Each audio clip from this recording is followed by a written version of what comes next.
ये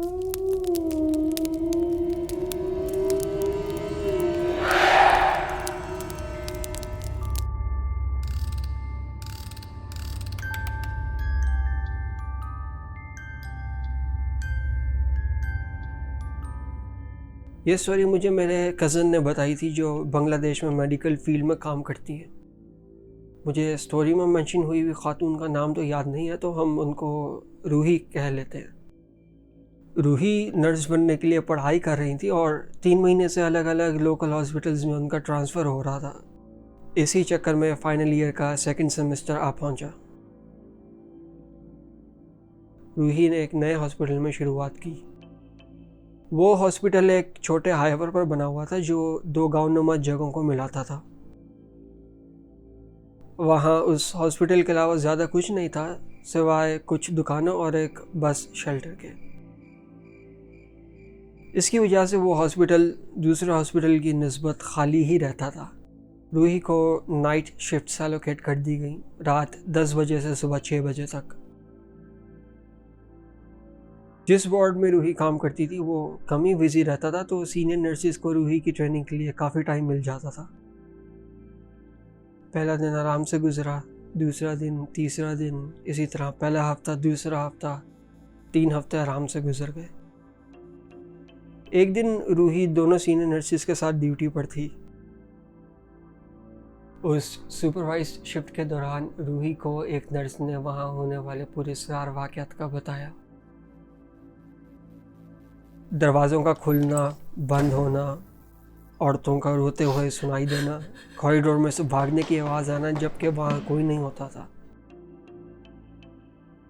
नर्स ने बताया कि यहाँ ज़्यादा देर कोई नहीं रहता।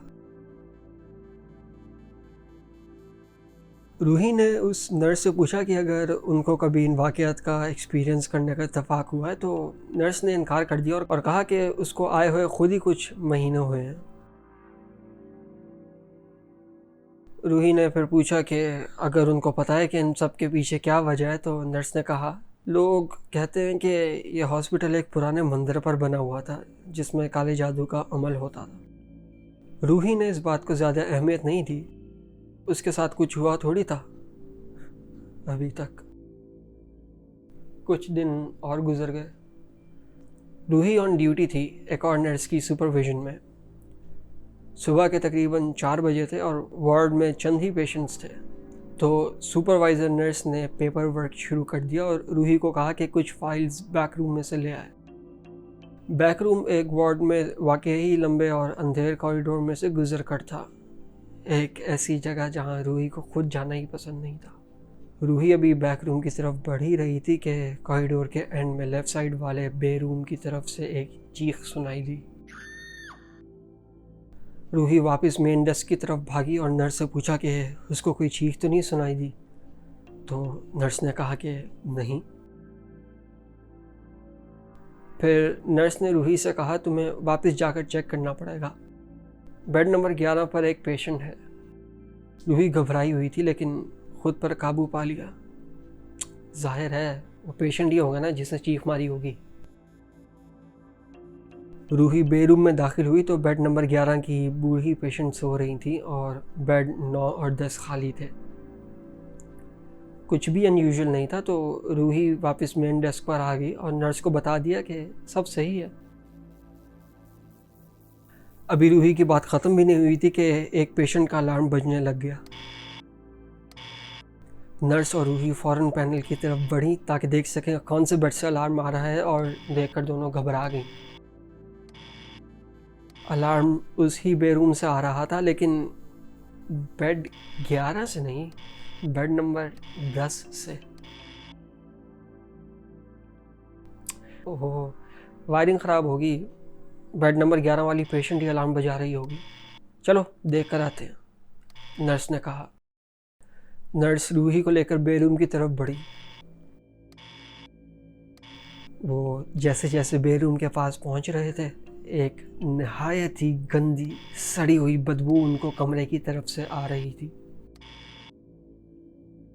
नर्स कमरे में दाखिल हुई तो रूही दरवाजे पर ही रुक गई।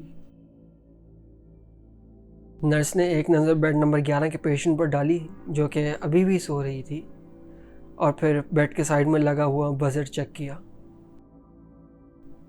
नर्स को आंख के कोने से कुछ दिखा।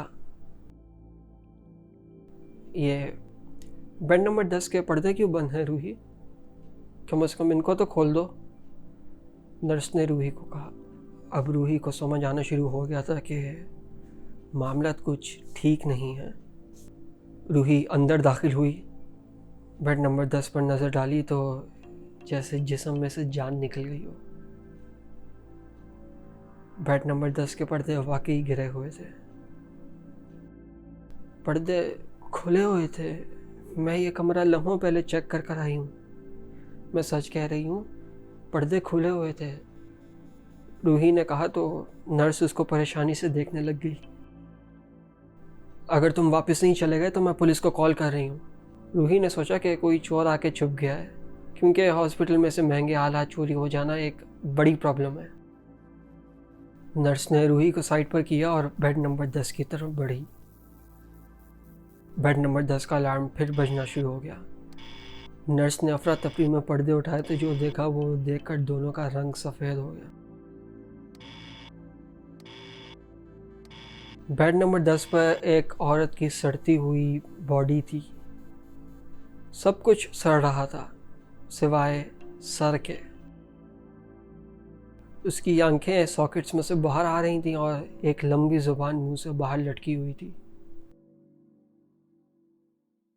रूही चीखना शुरू हो गई और नर्स पीछे हटने लगी, और फिर नर्स को कोई ख्याल आया। उसने बेड नंबर 10 वाली बॉडी को देखा, फिर बेड नंबर 11 वाली पेशेंट को देखा। जो बेड नंबर 11 में पेशेंट सो रही थी उसकी ही सड़ती हुई बॉडी बेड नंबर 10 में थी। दोनों कमरे से डरी हुई भागी और सिक्योरिटी को बुलाया।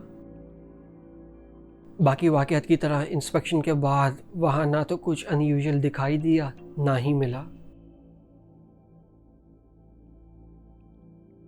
उस नर्स ने उसी रात को अपना रेजिग्नेशन दे दिया और रूही ने हॉस्पिटल ट्रांसफ़र की रिक्वेस्ट दे दी।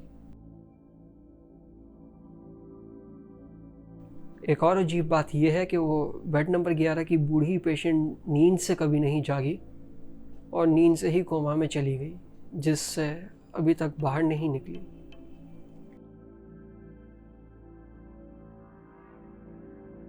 ये तकरीबन 1 साल पहले की बात है, जब मैं अपने कज़न के घर स्लीप ओवर के लिए गई थी। रात के लगभग 2:30-3 बज रहे थे। हम उसके बेडरूम में बैठे हुए थे और उसके वालिदैन का कमरा बिल्कुल साथ लगता था।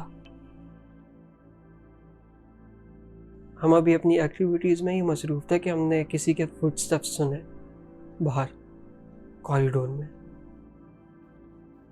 हम इतनी ऊंची बातें कर रहे थे कि बाहर से गुजरते हुए इंसान को सुनाई देती, और अगर वो उसके वालिदैन में से कोई होता तो हमें ज़रूर सोने के लिए कहते, क्योंकि रात काफ़ी हो चुकी थी। खैर, कज़न ने फ़ौरन लाइट बंद कर दी, इस डर से कि अम्मी अबू नाराज़ ना हो जाए। अजीब बात यह थी कि लाइट का स्विच कमरे के बाहर था। अगर वालिदैन में से कोई होता तो कज़न का हाथ देकर अंदर तो आते, लेकिन अंदर कोई नहीं आया।